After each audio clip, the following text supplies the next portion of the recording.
নমস্কার, আমি Aditi kitchen and daily ব্লগে সবাইকে স্বাগত।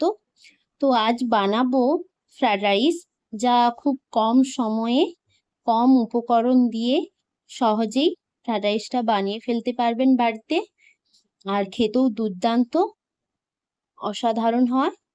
তো চলুন কিভাবে বানাচ্ছি দেখে নিন। প্রথমে চালটাকে আমি অল্প জলে ভিজিয়ে রেখে দেব। আর এখানে আমি বিনস, গাজর আর ক্যাপসিকাম নিয়ে নিয়েছি কুচি কুচি করে, আর নিয়েছি চিনি আর কাজু কিশমিশ। এবার আমি কড়াইটা বসিয়ে হালকা আঁচে আমি কিছুটা গোলমরিচ ভেজে নেব। গোলমরিচগুলো হালকাভাবে ভেজে নেব। ভাজা হয়ে গেছে, এবার আমি এটাকে তুলে নিচ্ছি। এবার ওই কড়াইয়ে আমি জল গরম করতে বসিয়ে দেব। জলটা দিয়ে দিয়েছি। ওই জলের মধ্যে আমি দিয়ে দিচ্ছি তেজপাতা আর ওটা বিরিয়ানি পাতা। ওটা দিলে খুব সুন্দর একটা স্মেল আসে, সেই জন্য দিয়েছি। আর দিয়েছি গোটা গরম মশলা, আর দিয়েছি সাদা তেল। এখানে আমি চালটাকে ধুয়ে জল ঝরিয়ে রেখে দিয়েছি। এবার আমি জলটাকে ফুটতে দেব। জলটা ফুটে উঠেছে, ওর মধ্যে কিছুটা আমি লেবু রস দিয়ে দিয়েছি। কিছুক্ষণ জলটাকে ফুটিয়ে এবার আমি চালটা দিয়ে দিচ্ছি। চালটা দিয়ে আমি কিছুক্ষণ ফোটাতে থাকব।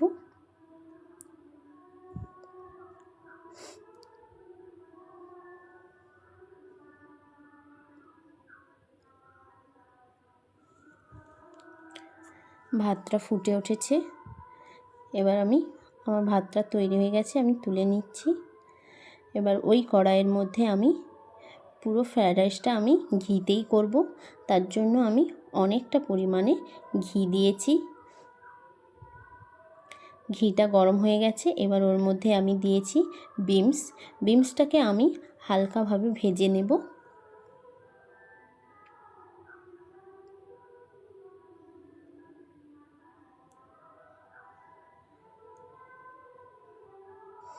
হালকাভাবে ভেজে নিয়েছি। এবার ওর মধ্যে আমি গাজরও দিয়ে দেব। গাজরটাকেও আমি হালকা করে ভেজে নেব।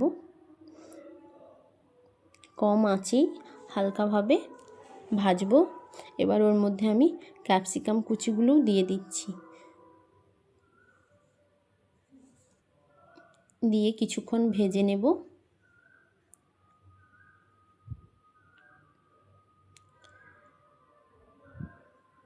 কিছুক্ষণ ভেজে নিয়েছি। এবার ওর মধ্যে আমি কাজু কিশমিশগুলো ওর মধ্যেই আমি দিয়ে দিয়েছি।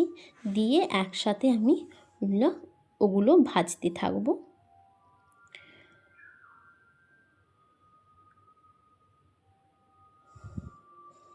ভাজা ভাজা হয়ে আসছে, আর কিছুক্ষণ ভেজে নেব। আমি দিয়েছি স্বাদ মতো লবণ, দিয়ে আমি কিছুক্ষণ ভাজতে থাকবো। এবার ভাজা হয়ে গেছে, এর মধ্যে এবার আমি ভাতটা যে করে রেখেছিলাম সেইটা দিয়ে সবগুলো একসঙ্গে ভালোভাবে মিশিয়ে নেব। আর ওপর থেকে দিয়ে দেব যে গোলমরিচটাকে আমি ভেজে রেখেছিলাম, সেটাকে আমি গুঁড়ো করে নিয়েছি। এবার ওর মধ্যে দিয়ে দেব, আর দিয়ে দেব অল্প পরিমাণে চিনি। দিয়ে ওগুলোকে সব একসঙ্গে মিক্স করে নেব। হালকাভাবে মিক্স করে নেব, হালকা হাতে। হয়ে গেছে, আমার তৈরি হয়ে গেছে ফ্রায়েড রাইস। আমার ভিডিওগুলি যদি ভালো লাগে চ্যানেলটিকে সাবস্ক্রাইব করবেন এবং লাইক, কমেন্ট, শেয়ার করবেন। ধন্যবাদ।